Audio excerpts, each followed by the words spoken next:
വാവ്, അടിപൊളി, ഒന്നും പറയില്ല. അപ്പം ഞാൻ ഡ്യൂട്ടി കഴിഞ്ഞ് വന്നേക്കാണ്, ഫുൾ ടയേർഡാണ്, ഒന്ന് ഫ്രഷ് ആവണം.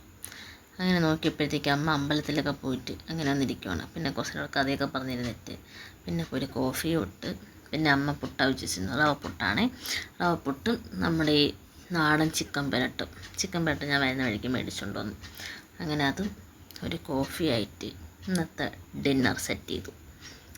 അങ്ങനെ അതൊക്കെ കഴിച്ച് എനിക്ക് നല്ല ഇഷ്ടപ്പെട്ടു. കാരണം എൻ്റെ ഒരു ഫേസിൽ ഇതൊക്കെ തന്നെ കാണുമ്പോൾ നിങ്ങൾക്കറിയാം, നല്ലപോലെ ഇഷ്ടപ്പെട്ട് ആസ്വദിച്ച് എനിക്ക് ഇഷ്ടപ്പെട്ടങ്ങ് നല്ല അടിപൊളി ഫുഡ്, എനിക്ക് നല്ല ഇഷ്ടപ്പെട്ട്. അങ്ങനെ അതിൽ നിന്ന് കരളൊക്കെ എടുത്ത് കിട്ടിയതൊക്കെ കഴിച്ച് അങ്ങനെ നമ്മൾ ഫുഡ് കഴിക്കുന്ന സമയത്ത് നമ്മളെല്ലാം ഫുഡ് ആസ്വദിച്ചാണ് കഴിക്കുന്നത്. എനിക്ക് നമ്മുടെ ഫുഡിൻ്റെ ഒരു ഇതൊക്കെ നമുക്ക് മനസ്സിലാവത്തുള്ളൂ.